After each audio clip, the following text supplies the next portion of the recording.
Hello, everyone, and welcome back to the author interviews. I know I'm kind of inconsistent on these. I'm trying to get them done every week.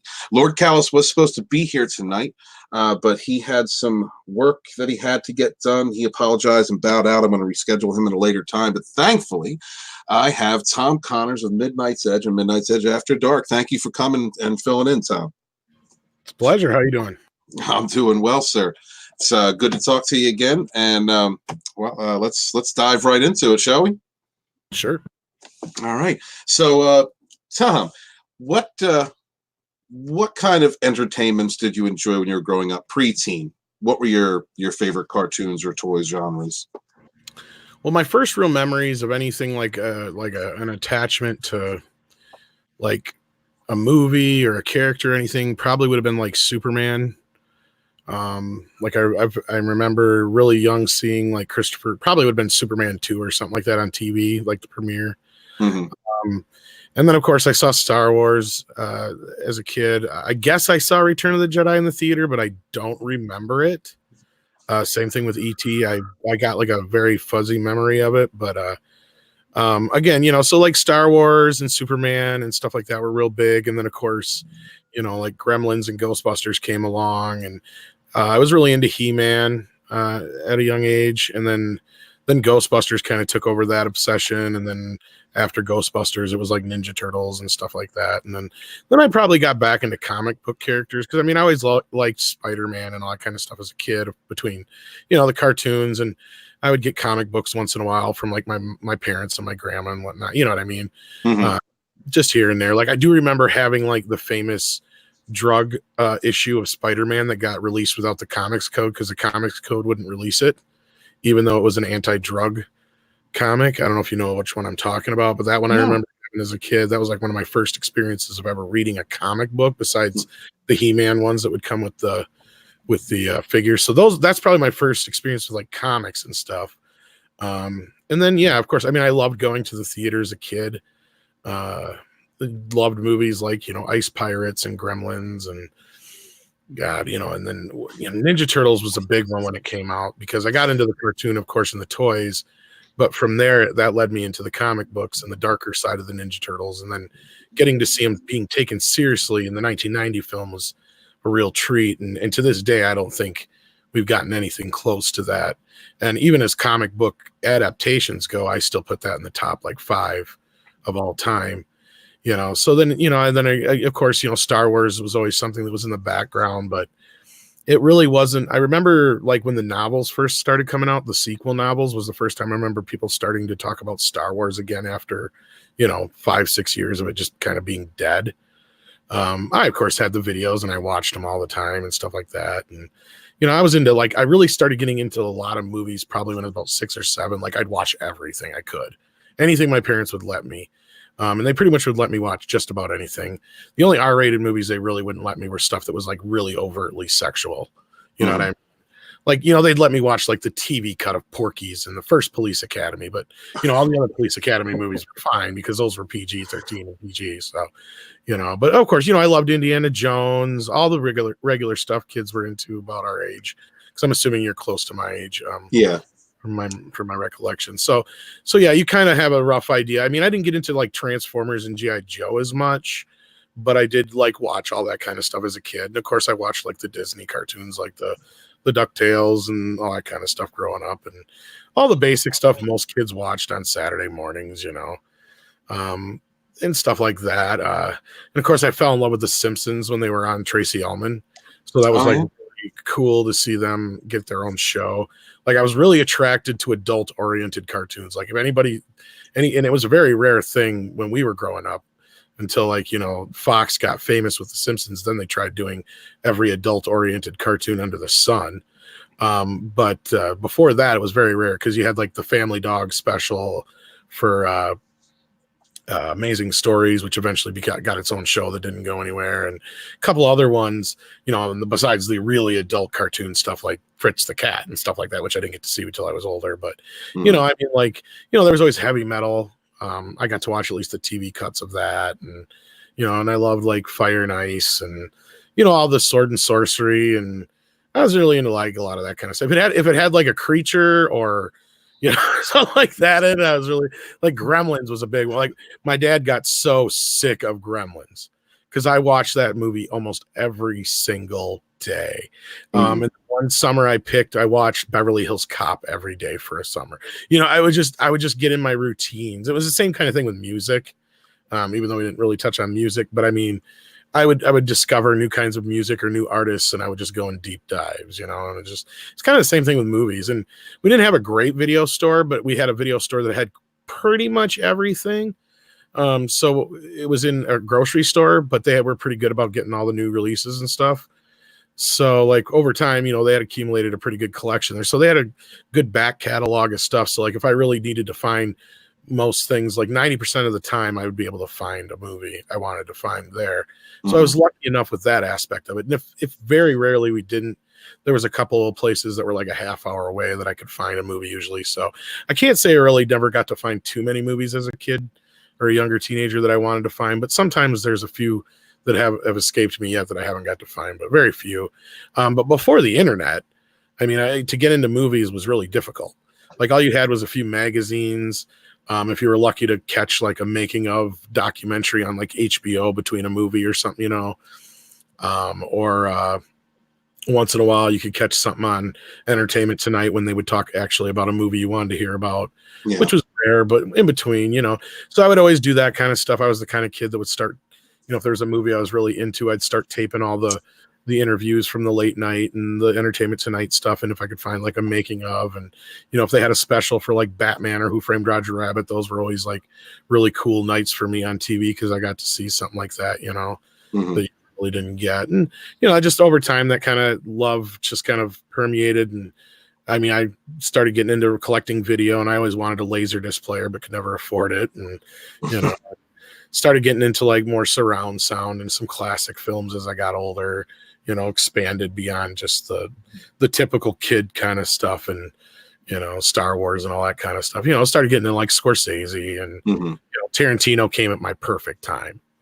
You know, so he's like between like Tarantino and Kevin Smith and, you know, Robert Rodriguez and Guillermo del Toro. A lot of those guys came around right at the time I was really getting into movies. So like they were kind of like the coolest independent directors to have coming about as you're coming of age. You know, I can't imagine anybody living in a better time as far as a renaissance for not just movies in general, but just independent film, especially because between the 80s and 90s, it's really difficult to argue a better time for films. Like there's years you could go back to, like, what was it, 38 or whatever, when Wizard of Oz and Gone with the Wind all came out the same year and stuff like that. But, you know, you didn't have, those are very rare and in between. And even the 70s, there's very few years where you could say we had a shit ton of great movies all come out in the same year. Usually it's like one or two movies and that's about it. Yeah, no doubt. You mentioned Ice Pirates. God, that brings me back. I know, right? The other day, I watched the Turtles '90s film, and it really took me back. It took me back to a time of to when I first saw it, and literally, like, really did transport me back to when I was 13, and amazed at the direction that it took. Like you, I enjoyed a lot of the same entertainments, and I think. I'm not sure if it's just because I'm older, living in a new generation, but I feel like our generation was much more adept at understanding drama or adult circumstances and depth. Probably, you know, because of a difference in exposure. You know, today it feels like children are much more isolated and protected, you know, than we were. You know, we were pretty much just 70s, 80s, 90s kids. We pretty much, you survived or you didn't. And how do you feel about when you see entertainments from when you were a kid? Does it take you back to that time? What kind of feelings does it give you?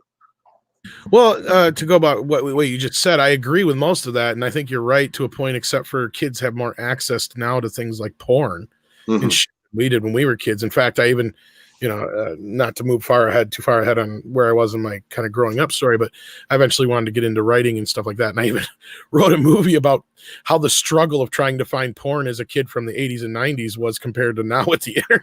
It's kind of a funny comedy I'd hope to get made someday. But no, I think you're right. I think that as far as the parents go, you could have an argument between, they're either overly protected or they're just not protected enough. As far as our generation, the exposure, though, is a big thing. That's definitely true. just because film in general changed throughout the late 70s into the early 80s. We got an extra rating in 1984 to kind of help differentiate between PG and R. They started making a little bit more hardcore movies in the 70s, where, you know, there was things in movies that you would have never seen, you know, prior to that. And it was a different age. The realism was changing a bit, you know. And yeah, we were really living in a renaissance, though. I mean, compared to now, story-wise, everything was better. Technical-wise, I still say things are better. Digital really changed everything as far as the technical stuff. But as far as the actual exposure to what kids are getting and stuff, I think that they have a hard time watching older movies.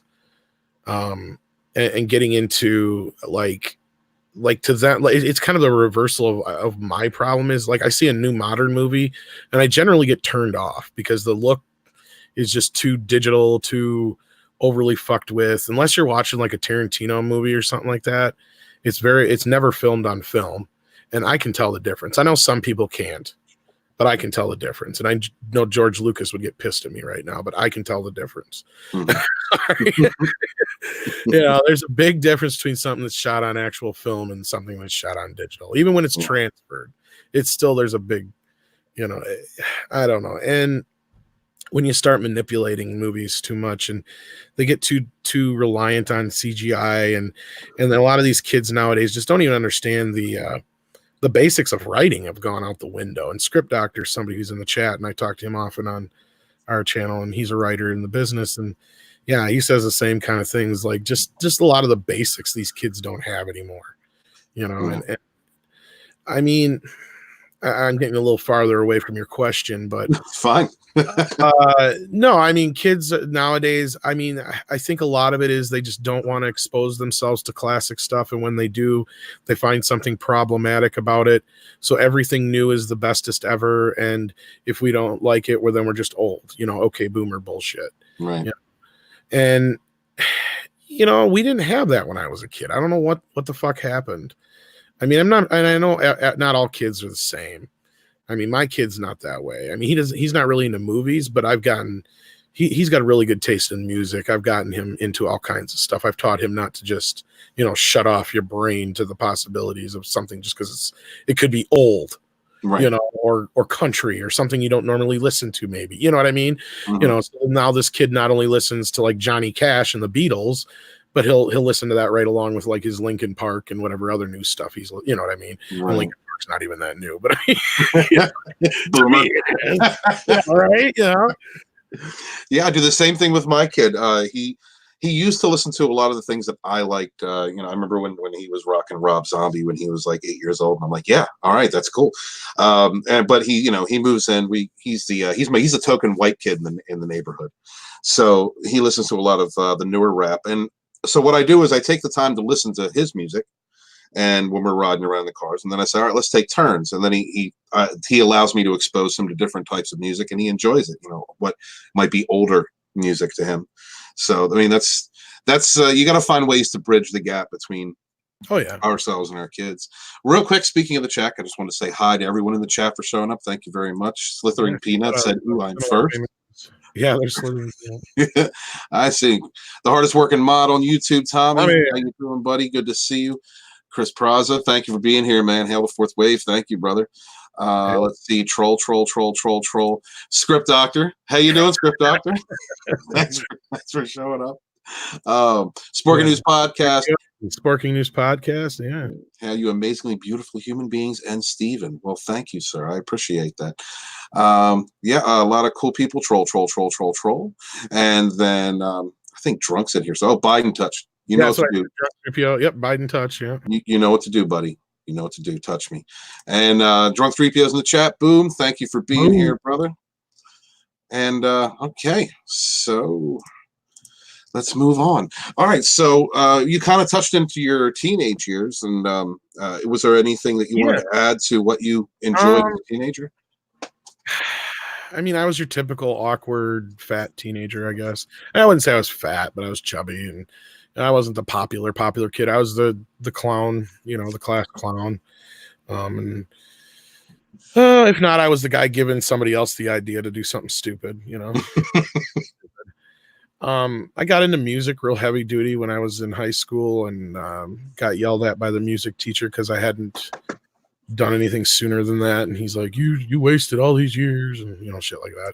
Right. And then and then I'm like, okay, well, I want to do movies. I want to be a director. I mean, I started getting into acting probably junior high and sooner than that. Actually, like, I mean, I remember doing like Little Shop of Horrors when I was real young. That was a real big deal. Because I got to play the plant. And then that's cool. Then we did some various other plays. And then like whenever I'd bring up a play for our like school to do, they would always throw it down and piss me off. So like whatever we get stuck doing, I was always pissy about, because usually something Shakespeare. Right. And so I ended up going to probably, it would have been my year before my senior year. I ended up going to some theater camp at one of the big college campuses about 3 hours from where I live. And it was fun. I really got into it. But like the director of our group got pissed at me, and he's like, Tom, someday you may make a great director, but you're a pain in the ass as an actor. Now shut up and do what I tell you to, kind of thing. So that was kind of the first time it kind of clicked in my head, a director. The director makes all the choices. The director does this. The director does that. So yeah, I really kind of got in my head I wanted to be a writer-director, because I always had a thing for writing. I was always writing shit all the time. Just short stories, movie ideas, songs, you name it, everything. Fiction and nonfiction? Oh yeah, anything. Well, not so much nonfiction, but a lot of fiction, and mostly sci-fi-ish kind of stuff. But it all depended. Some of it was just, some of it was comedy, some of it was, whatever, just random shit. And I remember like one of my first experiences actually making anything that was like a even coherent video is actually on one of my old YouTube channels. And it was a parody of Star Wars we did for class, because that was one thing I got out of doing a lot of shit in class was, what if I make a video? So the teacher was like, all right. So this just happened to be about Greek mythology. So I just found a way to tie it in with Star Wars. This was before the special editions. This was before the big re-release. This would have been in like 95, 96, somewhere in there I did this. So this was just when Star Wars still wasn't like on its big comeback yet. But yeah, no, I remember doing that, and we did another one that was, it started out as a Indiana Jones parody and ended up becoming its own original character. And I'm not going to get too much into that one, because that's one that I've been kind of moving around and working on possibly getting like a video game or something off the ground with. Nice. But we'll talk about that when we get to that point. But yeah, so after high school, I was like, oh, what do I do? Getting into movies is slim. There's no real good film schools around. I can't afford it to move anywhere like California or anything like that. So I was like, all right, I'll get into radio and television production and video production. Hang on, let's close this. I'm here. Fine. So I was like, I found this school that handled both radio and television production. So I'd be learning how to be on the radio and learn how to do like video editing and stuff like that. So I went to school for about 6 months. It was kind of meh, and I ended up getting a job on a radio station about halfway through my first year. So I'm like, screw this. And I left the school. And which sucked, because I was kind of slacking in a lot of the other classes, because I'd skip out of school and go see movies all the time because it got boring. But I was like number one in my production class, which was weird. I don't know why, but like, because I couldn't do the digital shit for shit outside of audio. Digital audio I was good at, but digital editing I sucked at. So, but now I could make like really good like 30-second videos and 30-second audio productions. Like I was top of my class for some reason, and I just quit. I was like, fuck this. I got a job in radio, which is rare. And even my professor at the time was like, go for it. You know, the chances of anybody in this class really, even half of you getting a job in radio is slim to none, because it's, he's like, it's dying. I hate to tell you this shit, Right. And I'm like, oh, I got a job, and I was, young, dumb, and stupid. And I worked there for about 6 months. And one night, me and this other guy were goofing around, and we ended up breaking some bird bath thing that was for some prize, like that the station was giving away.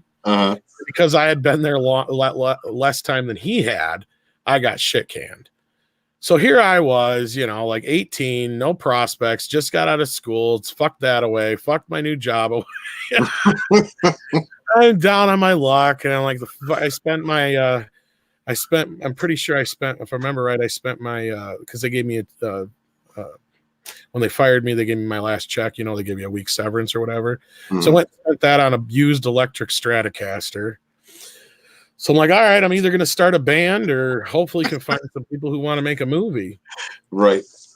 And I just happened to fall in. I know this guy growing up my whole life, a lot closer than, you know, I could get into the whole story right now. But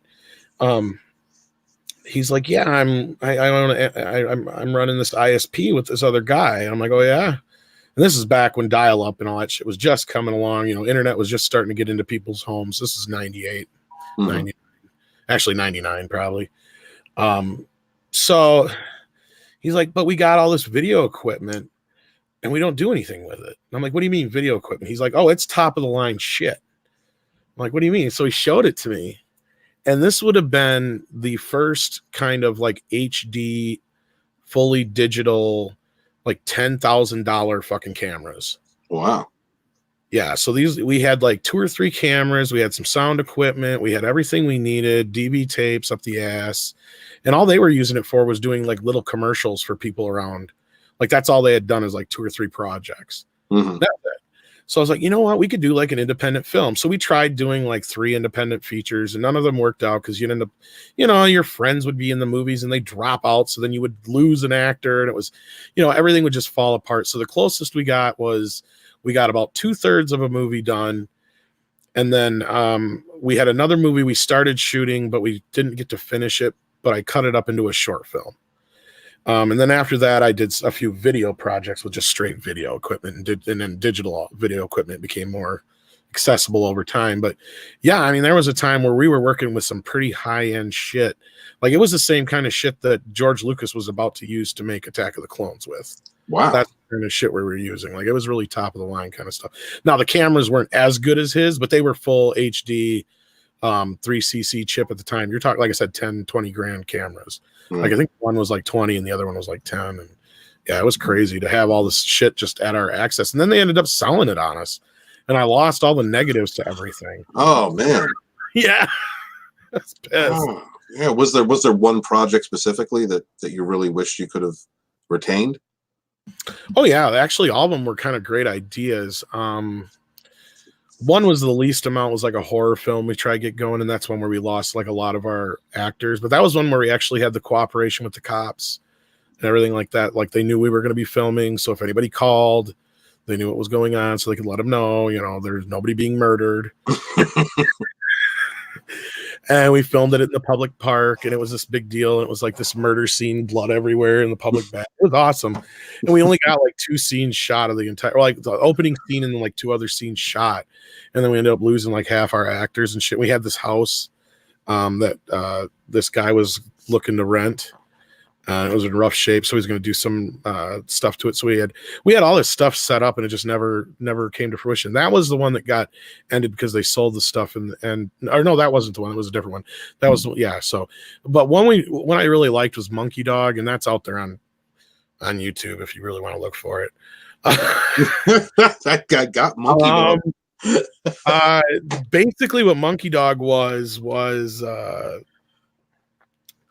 My son's mother at the time, right after he was born, bought a bunch of like stuffed animals and crap, right? And she's like, I know you're into puppets, so I got this too. And she threw this thing at me. And I'm like, what the fuck is this thing?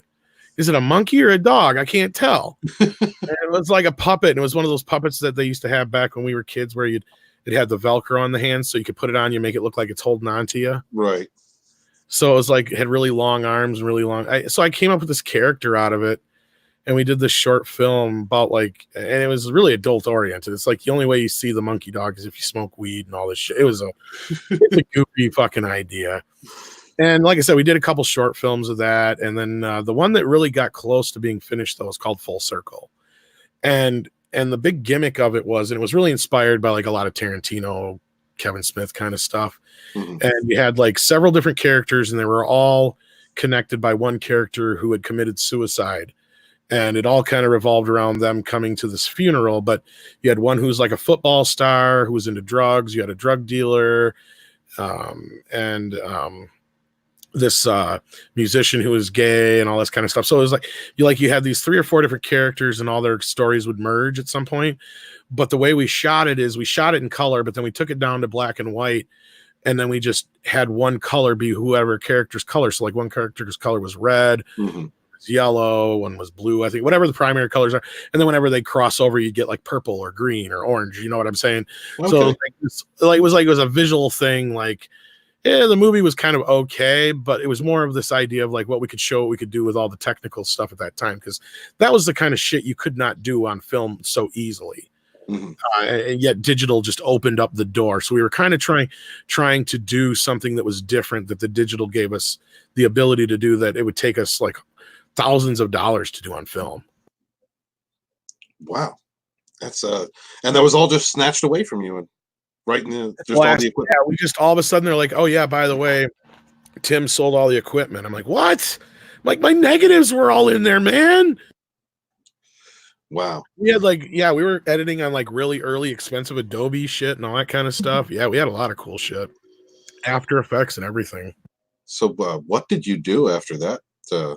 That let down. That all fell apart. And I worked just through the ISP for a while, just straight up. And then, I had like Joe jobs here and there. And then I opened a video store in 2000 at the beginning of 2001. And it was doing all right. Until 9/11. And then 9/11 happened and nobody was worried about movies or anything. So I just kind of died on the vine because I just couldn't afford to keep it open. But if I had been able to keep it going, I had like the biggest DVD collection around. Like, I had been buying DVDs since they first came out. So that was kind of my motivation. It's like, I've got, like 2,000-3,000 tapes here, and I've got the biggest DVD collection in town, let alone probably the state. I'm like, what do I do with all this? And I got to do something. I mean, my girlfriend's going to have a kid. I'd had these Joe jobs where I'd never really made much money, worked at like Taco Bell and, factories and shit like that, just whatever I could find. So I was like, fuck it, I'm going to open a video store. And it was, like I said, outside of just, the economy at the time taking a hit with 9/11, it was great. Made a lot of connections there. Got to know some people through some of the video avenues and stuff like that, which to this day have kind of paved my way to where I'm at now, at least in helping me get like information on things and stuff like that, and getting to know people. And right. Just from there, and then after that closed, I had some more regular Joe jobs just to pay child support and keep, food on the table and whatnot. And I worked for a long time for Movie Gallery, and they got rid of me over some bullshit just before they went under. And again, just worked more Joe jobs until I got working for one place for a while, and they pulled some similar shit that Movie Gallery did to try and get rid of me because they didn't want to promote me and pay me more, basically. And the weird thing was, and this is the opposite of what most people hear, and this is weird, and I know it is weird, but I truly think that I got thrown under the bus because I wasn't a Trump supporter. Because like 90% of the people I worked with were, and right after I opened my mouth and said something about not being supportive of Trump and I wasn't going to vote for him, all of a sudden I'm getting fired over some bullshit. And they're trying to say, like, I was taking this and doing that, and I had all this proof of things I was doing, and I was training people and all this shit.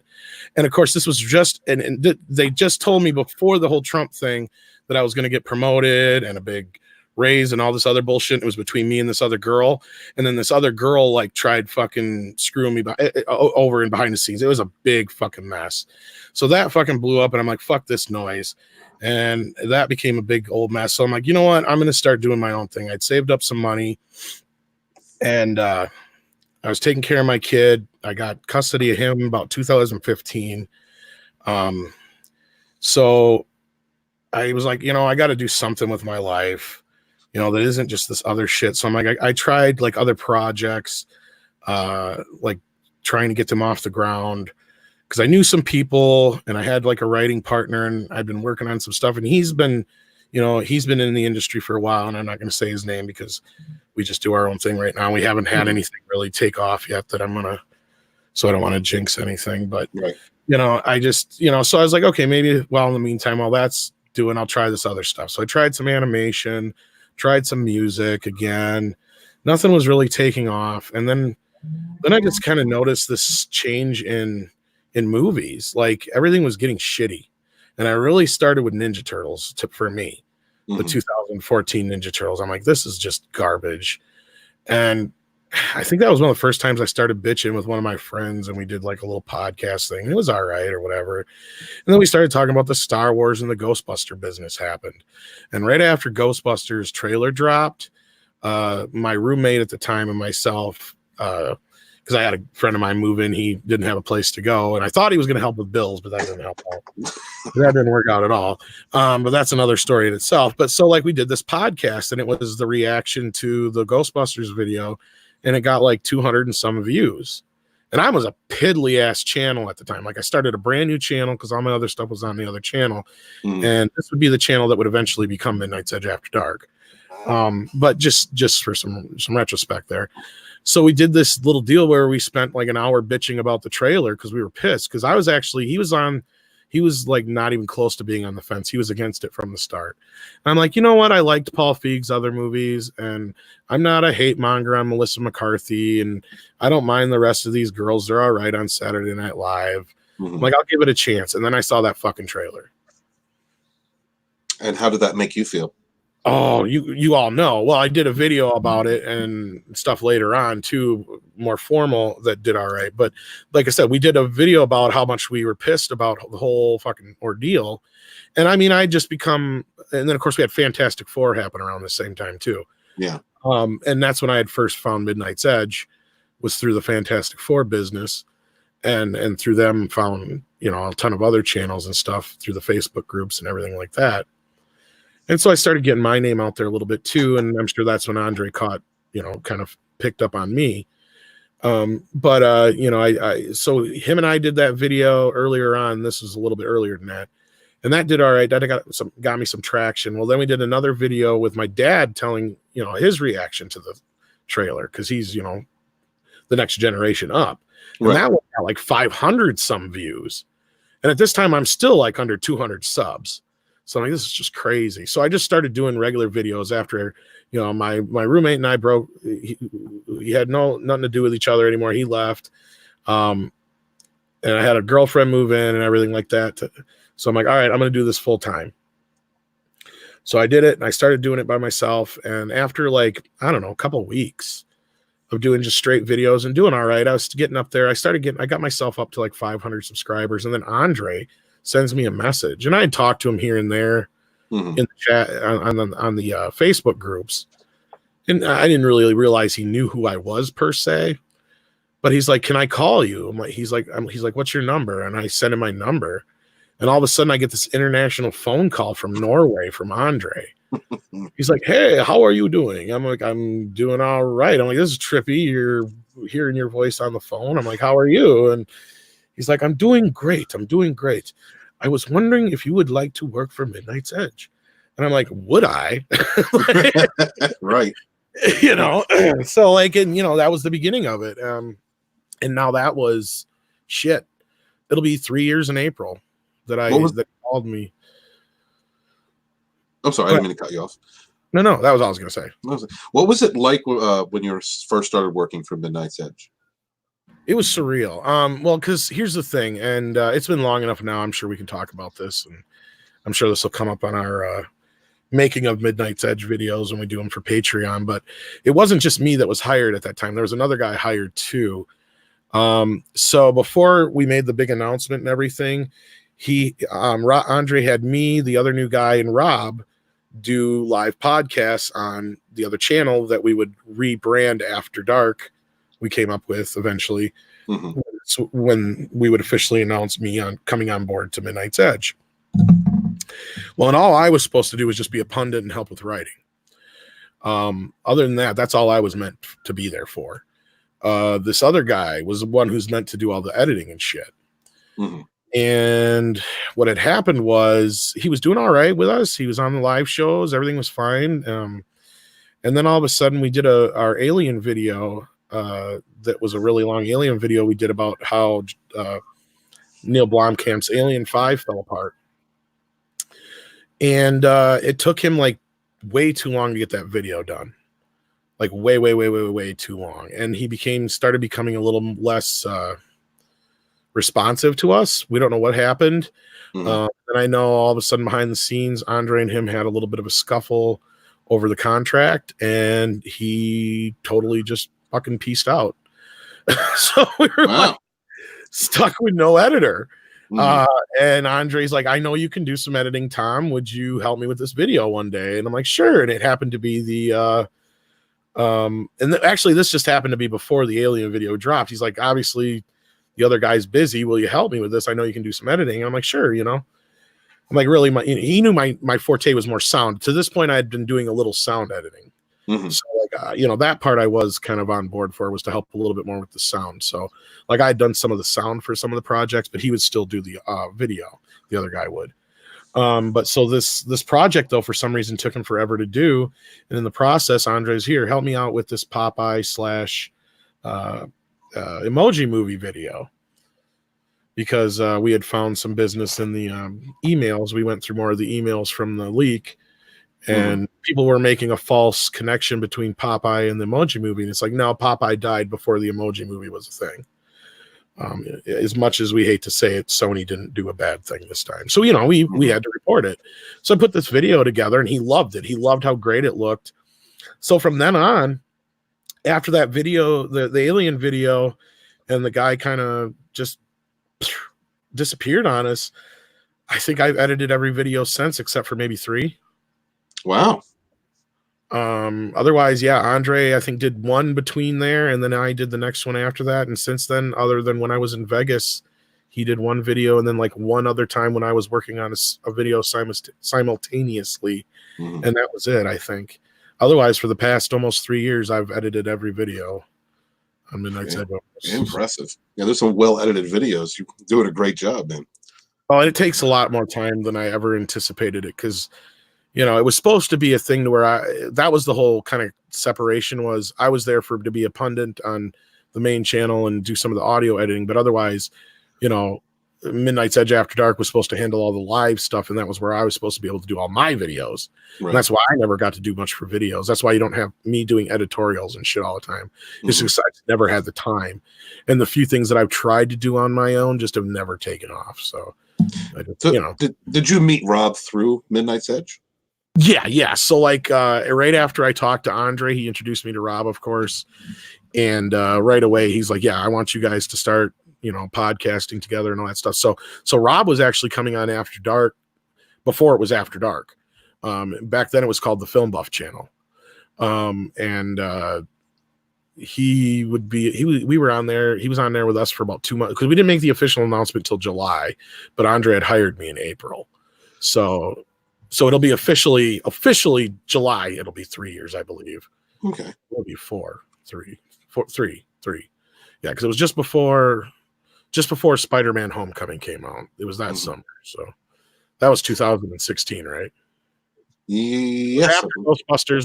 It was after Ghostbusters, but before Spider-Man, I think. It's whenever wait, when did it come out? Here he goes. This is what Tom does. He's going to make sure. Hail to the chat. My years are so like crammed together. Yeah, that's my 2017. I'm sorry, I was a year ahead of myself. So yeah, so since April of 2017, yeah, that's where I've been, and you guys have pretty much chronicled my life since then, for the most part, on the onlines. So it's amazing when I hear you and Rob on doing live streams together. I mean, pretty much when I first started watching Midnight's Edge After Dark, it was live shows with you and Rob. It just seemed like you guys had been friends for a very long time. There's a chemistry there between you. Have you guys developed a tight friendship since working together? Yeah, it was weird. It was like instantly. I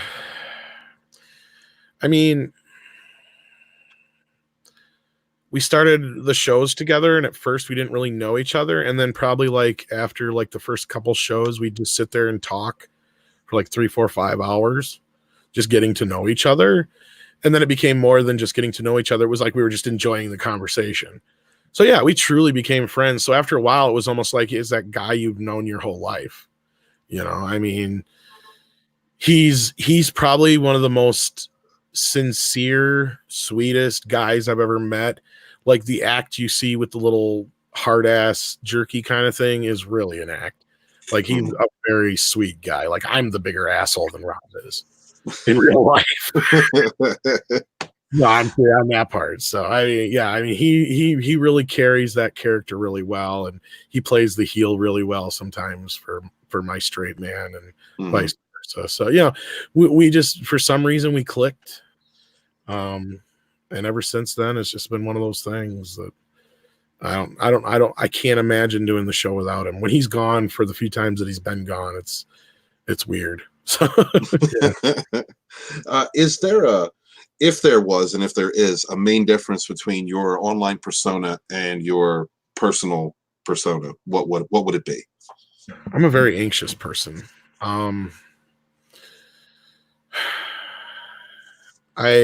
prone to anxiety attacks. I've dealt with agoraphobia in the past. I've dealt with, just a lot of that kind of crap.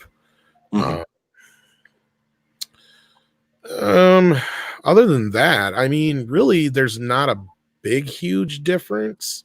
I mean, I've got a temper, but you guys can see that through my ranting and ravings, I'll pull the filter off for that, like as opposed to like if I was talking to my mom about Star Wars. Of course, I'm not going to sit there and yell at her about it, right? But I mean, it's a different thing. But if something pisses me off in real life, like today, I had an incident where I wasn't too happy. I didn't yell at the person, but when I went to get my mail, for some reason, the mail carrier was so lazy that they just threw my package on top of the mailbox instead of putting it in the parcel box. So I went down and confronted him about it. That kind of stuff. Normally, I was pissing and moaning the whole way down there. I'm a piss and moaner. I'm one of those. I'll blow up a bitch about something, and then like 10 minutes later, I don't even remember what the hell I was pissed off about. But I don't have time to like dwell on shit like I used to. That's the other thing. I'm always so busy. So like even if I deal with like Twitter trolls and other bullshit, generally I lose interest in it real quick because there's always something else I should be working on. Right.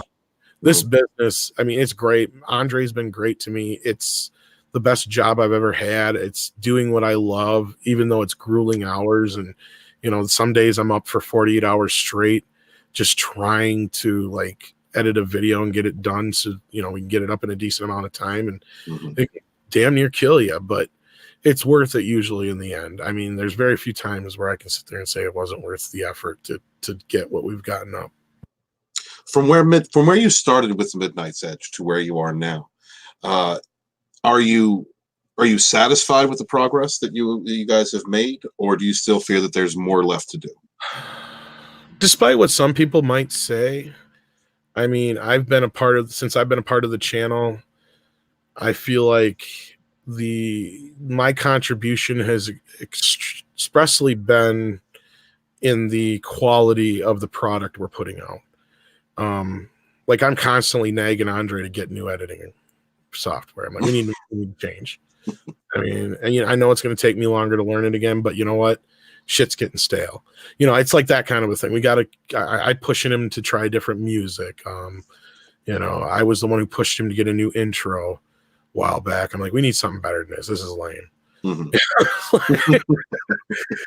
I just little things like that. And then, when I first started with Midnight's Edge, we had 39,000 subscribers. And now here we are at 160 some. It's crazy. It's insane that we've gotten this far. Of course, Andre is 90% of Midnight's Edge. There's no doubt about it. And then Rob and I are the other 10%. You know what I mean? It's like, right. We do a lot, but in the end, it's all Andre. Andre's the brains. He's the man who's got the final word. He decides what we do. There's nothing that gets past him pretty much. I got somewhat automation freedom when I do, the live shows and stuff like that and certain editing projects, but that's just because he trusts me now. It hasn't always been that way, He used to be very meticulous on a lot of things. And yeah, I mean, I don't know if that really answers the original question, but yes, absolutely. You guys started a new show not that long ago called Toxic Femininity. Tell me about that. Yeah, actually, that comes on in about an hour and 10 minutes on the main channel. And it started on, well, actually, its roots, both roots were on After Dark. It initially started because Mecha Random, of course, was somebody who we brought on the main channel, or the After Dark show for our all the time as a main contributor is what I'm trying to say. And so I was like, we have you, and then we have Ren, who we've had on from Ren Rants, who's really into Star Trek, and you both know Star Trek and stuff like that. How would you ladies like to have just like a ladies' night? Because every Tuesday, Rob had this trivia thing he did. I was like, fuck it, And we tried it for a while, and it did all right. Things kind of went off the rails, and Ren had to do her own thing, and Mecca didn't like having to do it so much. Having another night where she was busy doing something else. So I was like, all right, we ended it for a while, but the idea always stuck with me. And one night, Mara Jade, the YouTuber, was talking about how much she loved toxic masculinity, like talk. And I'm like, sitting there thinking, nobody ever talks about toxic femininity. I'm like, wait a minute. And I just seen it on a t-shirt. And the moment I saw it on a t-shirt, I'm like, I got to do this. And Mecca was kind of on board, but again, she was just kind of with the whole, she's got so much shit on her plate already. To add something else to it is really it throws her off. And so the option was on the table for her for a while to lead up toxic femininity, but she declined. And, no hard feelings, obviously. It was just one of those things. I totally understand. She's got, other shit she's got to worry about. Plus, right. There was a point there where her and Anna and I think Jesse Milestone were talking about doing something similar.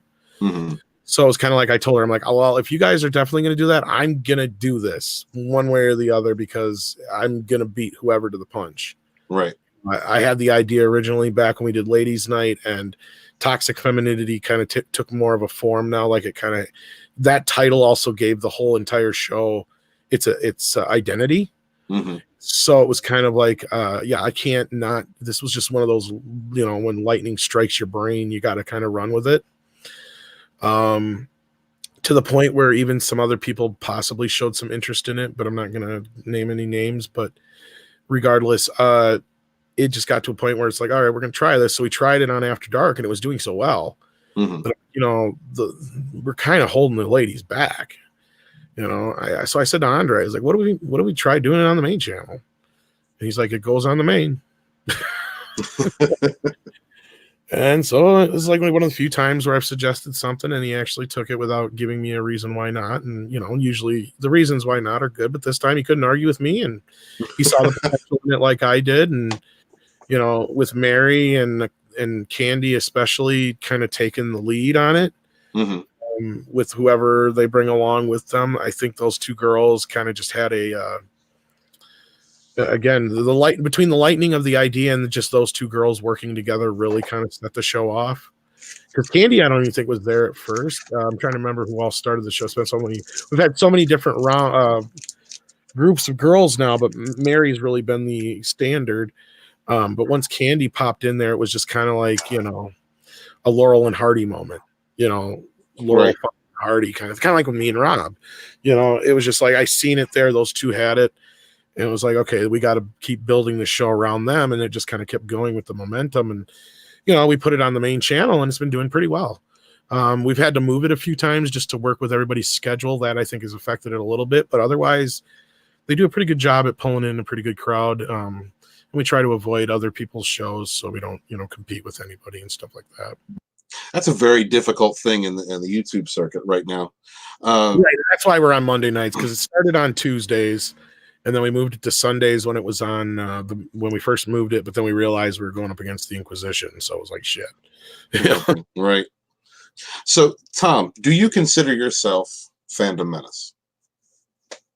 Oh yeah. I've even made the argument that even though Midnight's Edge is kind of sometimes seen on the outskirts, frankly, a lot of what Midnight's Edge did even before I was a part of it is a pillar of what the Phantom Menace is built on. Agreed. I mean, it took me a while to kind of come around to the whole idea of what was going on behind the scenes, because I was in a lot of denial about a lot of things after Force Awakens and Rogue One. I didn't really see anything so wrong with them. My biggest gripe was just that some of the things in Force Awakens were a little too on the nose as far as copying Star Wars. But I'm like, okay, they're just setting us up, though. We're going to get something different. We're going to get something new in the second film. They're going to subvert our expectations. Mm-hmm. And of course, we know where that all went. But I mean, it even took me a little while to kind of realize I didn't like The Last Jedi, because I was just in denial of the whole thing. And then I did one of my few editorials on After Dark, which is one of my bigger videos over there. And that is where I just kind of go through the whole process of going through it all, like a breakup with Star Wars. Like, it's this thing, you had a great love with Star Wars your whole life. And then it's just kind of that moment you realize that this is just not working out. Right. And it was really just kind of like Solo was like the nail in the coffin of the whole thing. It was just like, yep, this relationship is done. We have nothing in common anymore. We can't move on from here. I'm not attracted to you anymore. Got it. What do you see as the main problem going on in Disney Lucasfilm? Honestly, and I don't think that there's any nefarious real intentions outside of KK trying to push that female agenda. And to be clear and upfront, none of us that I know of, at least anybody that I know of personally in the Phantom Menace, has any issues with female lead characters. It's not about that. It's about the characters not being taken seriously or given a proper motive, or even given an arc.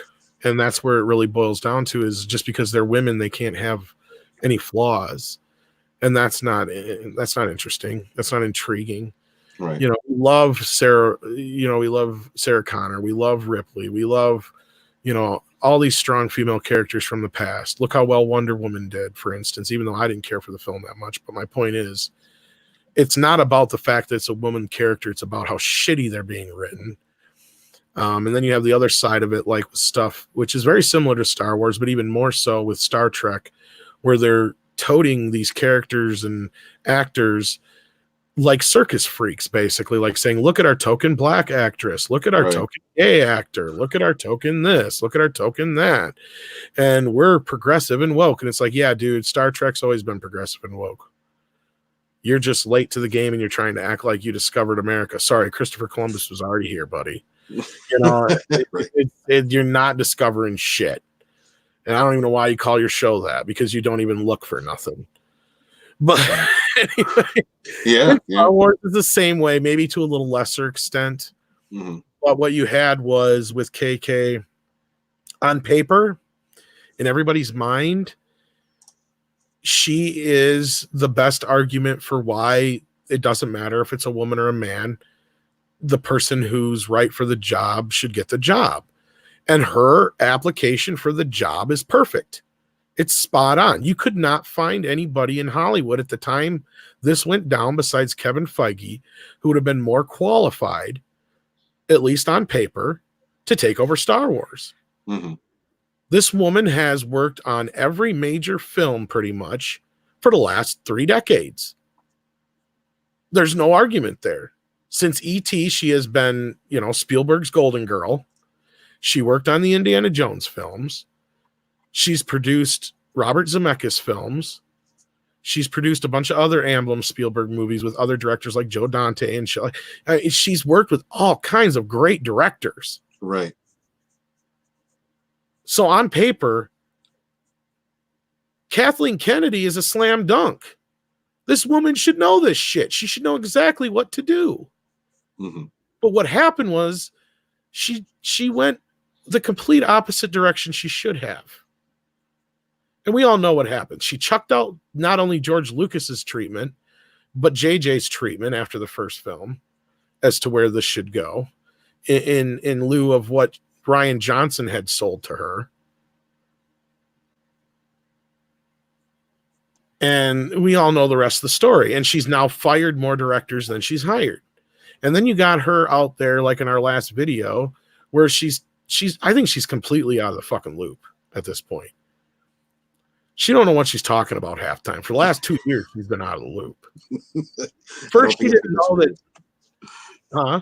I don't think I can disagree with you. I'm sorry. Go ahead. Yeah. First, she didn't know that Leia was going to be in The Rise of Skywalker, and that they were going to be using footage, because she's like, "Oh no, Todd's confused."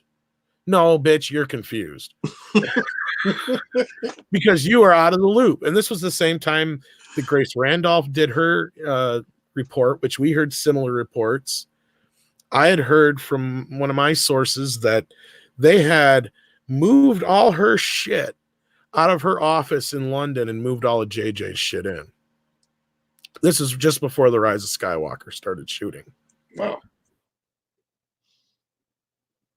And the rumor was going around that that's the only truth in that there's some bits and pieces of truth in that JJ leak, and that's what I call it, where the leak that makes JJ sound like a saint.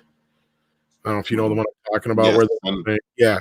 And that was one of the things that was like, yeah, they did want him to take over Star Wars. And he kept saying no, because it was just going to be Star Wars. No, he wanted a bigger pie. Mm-hmm. And that was the same issue he ran into with Star Trek, was he wasn't able, because there's still old Trek and he wasn't in control of everything. And you had the same issue with Star Wars. Yes, sir. Do you have any hope for Star Trek or Star Wars in the coming years? Star Trek, not so much. Fucking Picard's a fucking dead fish. You're not monetized, are you? No, you're good. Okay, so you're not worried about me swearing. Okay. No. I don't care about it, even though we're monetized, but I'm normally really worried about that on other people's channels. But I appreciate that, Tom. Thank you. Sorry about that. I was just thinking about it. But no, as far as fixing it, Star Trek, I think, is going to take a hell of a lot more fixing than Star Wars. I think what The Mandalorian proved was, if you give us something that's at least decent, the fans and the normies will be on board, because that's one thing that The Mandalorian did do that Rise of Skywalker didn't do. And that was bring the normies back. Because I think it's more than obvious that they lost about 2/3 of the audience since The Force Awakens, because that made $2.5 billion, and Rise of Skywalker barely creeped over $1 billion. Yeah. 2/3 of the audience right there, pretty much. Over half. Maybe not 2/3, but over half. Mm-hmm. I mean, that's $1.5 billion left on the table. And now that's more than that, because the Marvel thing proves everything they say about Star Wars wrong. And I know you've gone down this road many times, I'm sure. Yes. Yeah. I'm writing a series of books about some of this stuff. Exactly my point. I'm saying, I'm sure you're well aware of what I mean here. Mm-hmm. There is no such thing as fucking Star Wars fatigue. If there was, Marvel wouldn't be the biggest thing in the world. And if anything, Marvel and all these other franchises prove is you should be going on an upward trajectory until you reach that 4th, 5th, 6th film. Mm-hmm. Not on your 2nd and 3rd film should you be going downhill. If anything, your 2nd film, if your 1st film is well received, should do much better than your 1st film. Yes. That's the way these things go. Who would have thunk that 20 years after we've had the last Bad Boys movie, the Bad Boys 3 was going to be the biggest hit of the year so far? Not me. Certainly not me. I mean, look at it that way. You can't tell me, as long as something is good, you can make 50 of them and people will watch them. Mm-hmm. You can't give me this business that there's Star Wars fatigue. People want Mandalorian. Yeah. And rewatchability has a lot to do with it as well, I believe. You can go back and watch most of the Marvel movies leading up to Endgame and enjoy them. Oh, yeah. And I mean, yeah, Endgame wasn't as good as the rest. I get it. Some people don't like it. But, for what it is, for ending it off, it's a hell of a lot better than Rise of Skywalker was. Yeah. Yeah, I agree with that. So your hopes for Picard are none, huh? they're done. I mean, unless they change a lot of shit, which as far as we know, they're probably not. We already kind of know where things are going from those leaks. Yeah. It's the same story as we get, magic girl that saves everybody. Picard's going to hand off the mantle. He's either going to die or whatever by the end of this year. He's practically a guest star in his own show as it is now. Yeah.